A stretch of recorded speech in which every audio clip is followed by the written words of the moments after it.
what you just heard right there was an old school Destiny Child song called Survivor. And that's going to set the tone off for this lesson through the spirit and power of Yahawashi. I want to talk about being a survivor, man. Because if you want to be a part of the elect, or you want to make it out of his kingdom, well, guess what? You got to be a survivor for Yahawashi. So before I start, I want to say Barak Yahawah, Barak Yahawashi, Barak Yahawah, Barak Yahawashi, Barak Yahawah, Barak Yahawashi. Double honor to the apostles of Great Millstone, and peace and mercy to the elect. Now I typed in on Google, I typed in survivor quotes, and I found this interesting one that captured my attention. It's like a dialogue. It says, "What's the most important thing you've done this year?" And the answer was survive. Now that's what it takes, man.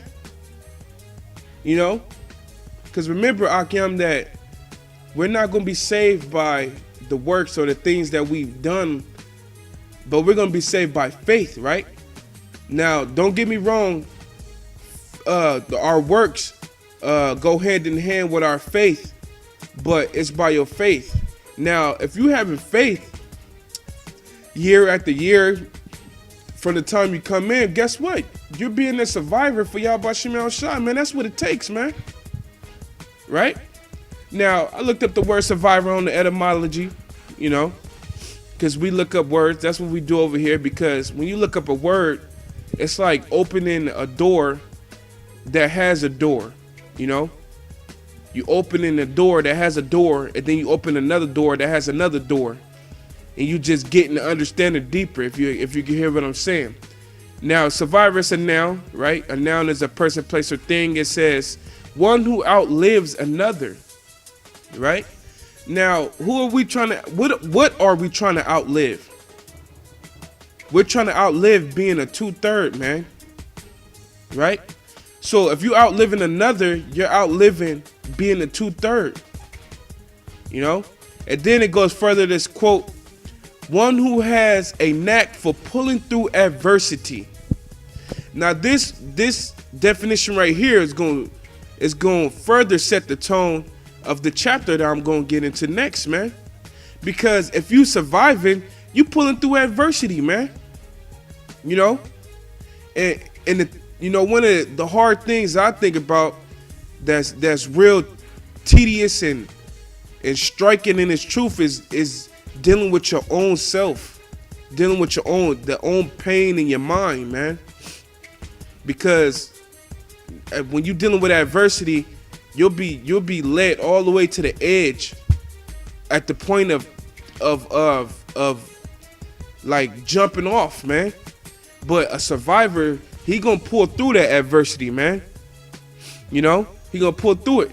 Now, I got this chapter right here. It's a chapter that brothers go through multiple times, man, within a year, camp after camp.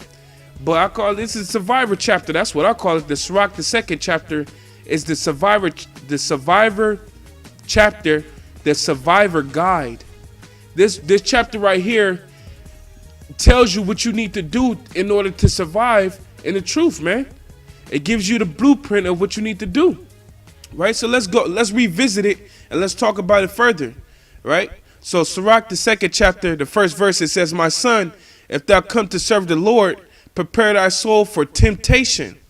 Now you look up the word temptation in the etymology, it says an enticement to do sin. So off top, you understand that when you come to serve Yahawashi, it's saying that Satan is going to be right there to tempt you at all given times, man. He's going to be right there to entice you to do sin. That's Satan's job. If you haven't came to understand that, when you read the scriptures and you run across what Satan doing throughout the book, he's trying to entice men to do sin. That's what he tried to do with our Lord Yahawashi. So when you come to serve Yahawashi, you got to prepare your mind that you know that you finna be enticed to do sin. So that means that you're going to have to survive in that point, right? It says, set thy heart aright and constantly endure and make not haste in the time of trouble. So I got a little goodie right here when it says set thy heart aright. Because I looked up the word aright, right? I looked up the word aright, and it says in a correct way. So when you come into the truth, you had to have that mind of always having that pattern of wanting to do good. Now you have the mind always wanting to do good, then you'll always be falling back on doing good. Now say for instance you do mess up though. You mess up, you slip, you fall. If you have the mind to always have, if you have the mind of wanting to do right, that slip or fall that you did make, it will be nothing but a lesson to you to continue to do right and to continue to have that mind frame of setting our heart right, man. That's what it would do. Now, check this out, the goodie. It says tactics down here, right? The word tactics. Now, this has got to be a synonym to all right because it's within the, when you type in all right, it gives you the definition of tactics. Now, this word right here is interesting. It says science of arranging military forces or combat. So, somebody be like, that's military tactics. Meaning that they have a science of arrangement, right? And then it says the art of arrangement. The word tactic means the art of arrangement. Now, if you setting your heart right, and you constantly enduring, you have an art of arrangement within your head, man, to do right. And that's what it takes. Because you're a survivor, right? That means that you got an art of arrangement. So you know what you setting out your pattern, you're preparing yourself. You arranging yourself to continue to survive. And then it says, make not haste in the time of trouble, right? Make it not haste in the time of trouble. Why being?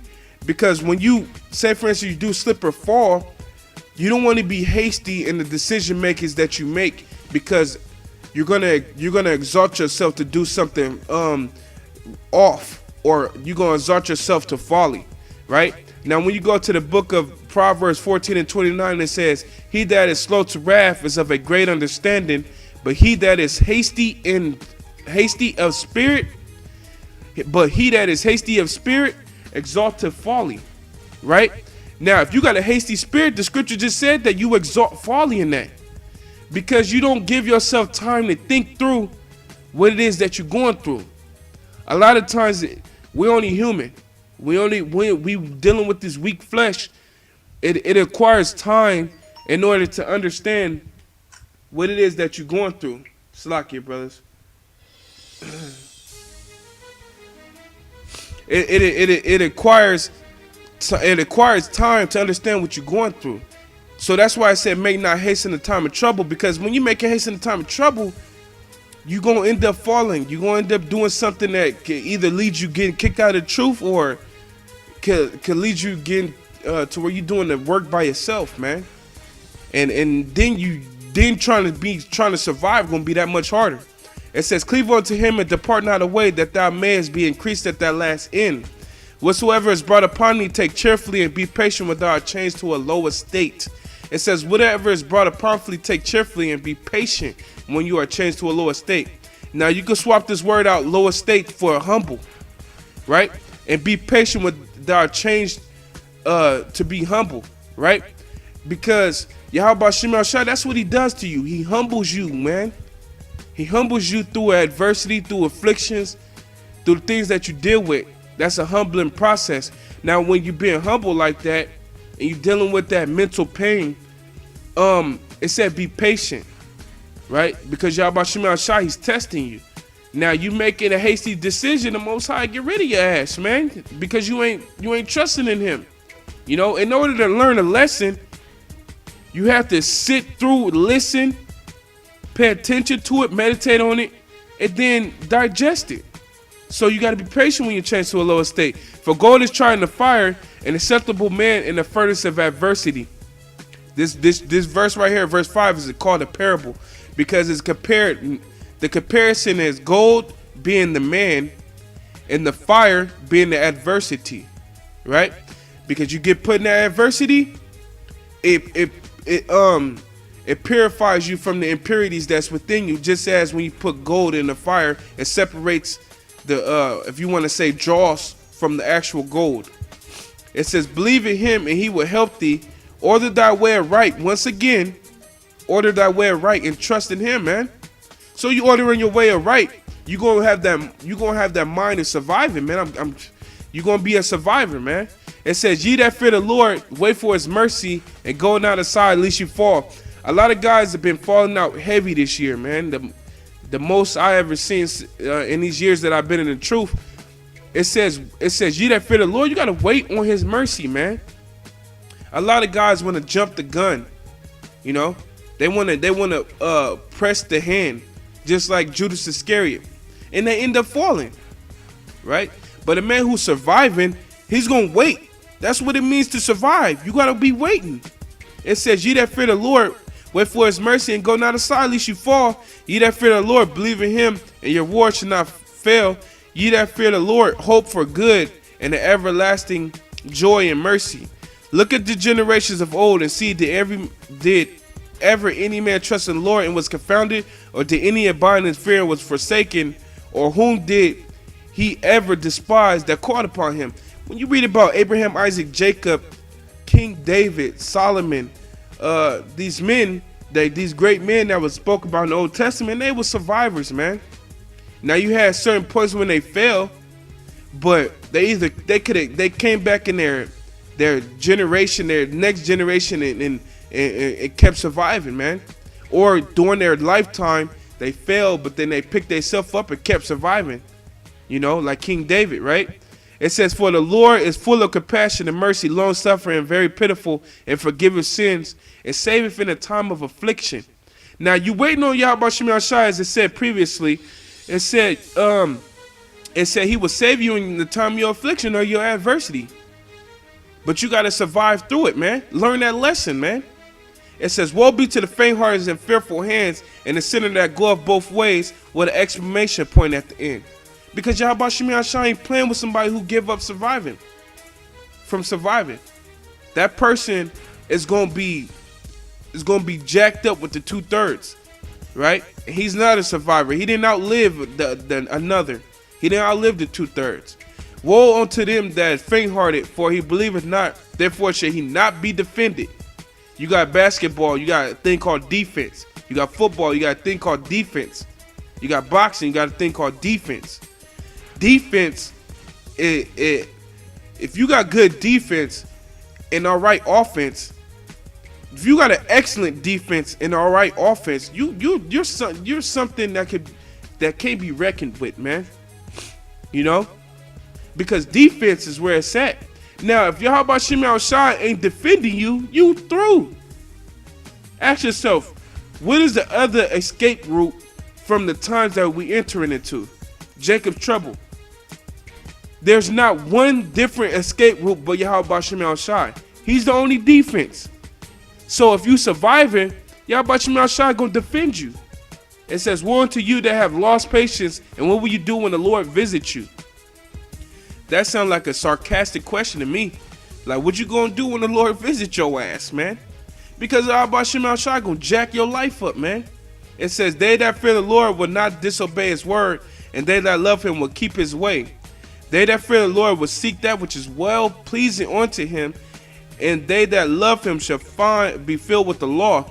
Somebody that fear Yahawashi and surviving, he gonna always be seeking what's well pleasing. That's like his sustainability of surviving, of living, right? Is seeking what's well pleasing to the Lord, so that Yahawashi can always give you the things that you need, man, to keep surviving, right? You can just imagine, like, say for instance, you in the middle of the woods. You ever seen like a movie where they dropping you in the middle of the jungle and a helicopter drive past and drop a box, and they got your food in there, everything you need, man. You know, but previously you was just surviving through that jungle. And that's like Yahawashi being that airplane dropping that box for you because you're doing what's well pleasing unto him. But say for instance you come faint-hearted and you lose your faith, You don't see the box coming no more. You don't see the helicopter, the box dropping off the supplies for you no more, man. So then you gonna die out there in the jungle, you know. But you seek what's well pleasing to the Lord. He gonna supply you with what you need. It says, "They that fear the Lord will prepare their hearts and humble their souls in His sight," man. When you humble in your soul, that's a good thing before the Lord, man. Humbleness is like the key with Yahawashi to be a humble spirit. Now you being humble, you be survive. Yours continue to survive. It says, saying that we will fall into the hands of the Lord and not into the hands of man. For as His majesty is, so is His mercy. That's what we think of. A survivor, a man with a survivor mind frame, he's thinking, I'm going to fall into the hands of Yahawashi and not into the hands of man. Because the time we entering into, Yahawashi going to put His wrath upon this devil, Edomite, to jack Jake's life up, man. Right? But we thinking, look, when these times come, when we trusting in Yahawashi, man. Because just as His majesty is, His power, we know the Most High, He all powerful, man. He created everything you see. Just as He's all powerful, His mercy goeth that same length, man, of being all powerful. And that's what we waiting for, because we survivors, man. You know, you been in the truth, you continue to go, and you still like got that mind of like, man, I don't give a fuck. I'm making it through. Man, that's the mind of a survivor right there, right? That's a hell of a mind of a survivor, man. Now I got this other quote right here. It's a little solid one. It says, someone once asked me how I hold my head up so high after all I've been through. I said, it's because no matter what, I am a survivor, not a victim. Solid, man. You know, you're not a victim. You're not a 2/3, man. You're not going to be somebody caught out there, man. Right? So we got to continue to survive, brothers. You know, no matter what, man. Be a survivor, man. Matter of fact, let's bump this one more time, man.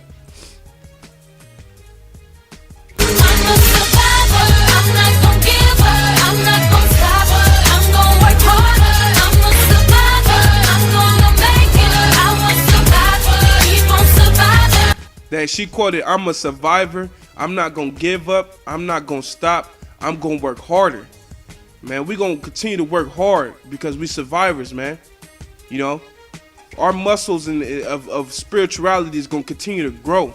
It ain't going to decrease, right? The survivors. It says, I'm a survivor. I'm going to make it. I will survive. Keep on surviving, man. You know?